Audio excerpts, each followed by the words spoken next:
మొయినాబాద్ మండల పరిధిలోని భాస్కర్ హాస్పిటల్ సమీపంలోని చేవెళ్ల కాంగ్రెస్ పార్టీ ఇన్ఛార్జ్ పామిన భీం భారత్ తెలంగాణ రాష్ట్ర స్పోర్ట్స్ పర్సన్ గౌరీ సతీష్ ఆధ్వర్యంలో రక్తదాన శిబిరాన్ని ఏర్పాటు చేశారు. ఈ కార్యక్రమానికి ముఖ్య అతిథిగా తెలంగాణ సభాపతి స్పీకర్ గడ్డం ప్రసాద్ కుమార్ పాల్గొన్నారు.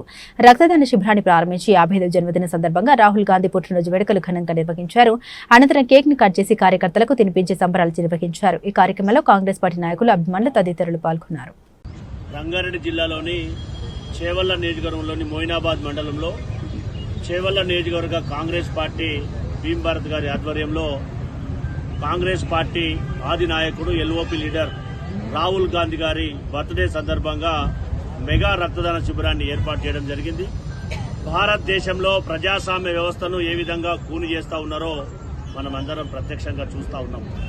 అరిచేతులు పెట్టి చంద్రుని ఏ విధంగా ఆపలేరో రాహుల్ గాంధీ యొక్క పోరాటాన్ని కూడా భారతీయ జనతా పార్టీ, అమిత్ షా, మోడీ ఆ విధంగానే ఆపలేరని మనం అందరం కూడా ఆలోచన చేయాలి. వారి యొక్క డిమాండ్కు తలొగ్గే ఈరోజు సెన్సస్ తో పాటు కులగన్న చేస్తున్నటువంటి పరిస్థితి మనం అందరం కూడా గుర్తు చేసుకోవాలి.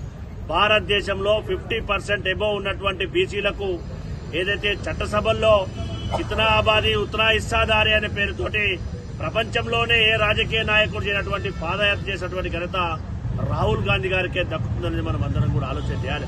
వారి ఈరోజు భారతదేశానికి కాబోయే ప్రధానమంత్రి,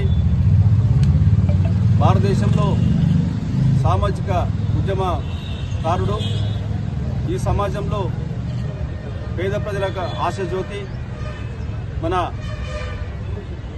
రాహుల్ గాంధీ గారి 55వ పుట్టినరోజు సందర్భంగా ఇక్కడ ఏర్పాటు చేసినటువంటి మొయినాబాద్ మండల కాంగ్రెస్ పార్టీ నాయకులకు ఆయన పుట్టినరోజు సందర్భంగా ఇక్కడ మెడికల్ క్యాంపు పెద్ద ఎత్తున ఏర్పాటు చేసిండ్రు.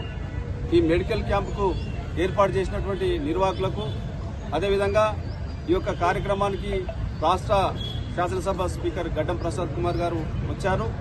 అదేవిధంగా కాంగ్రెస్ పార్టీ రంగారెడ్డి జిల్లా అధ్యక్షులు చెల్ల నరసింహారెడ్డి గారు వచ్చారు.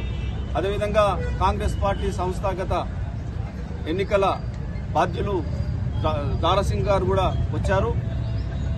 అదేవిధంగా ఈ చేవెళ్ల నియోజకవర్గానికి సంబంధించినటువంటి అన్ని మండలాల నుంచి నాయకులు వచ్చి, ప్రజలు వచ్చి ఒక కార్యక్రమాన్ని విజయవంతం చేసినందుకు ముందుగా వాళ్ళందరూ కూడా ధన్యవాదాలు తెలియజేస్తా ఉన్నా.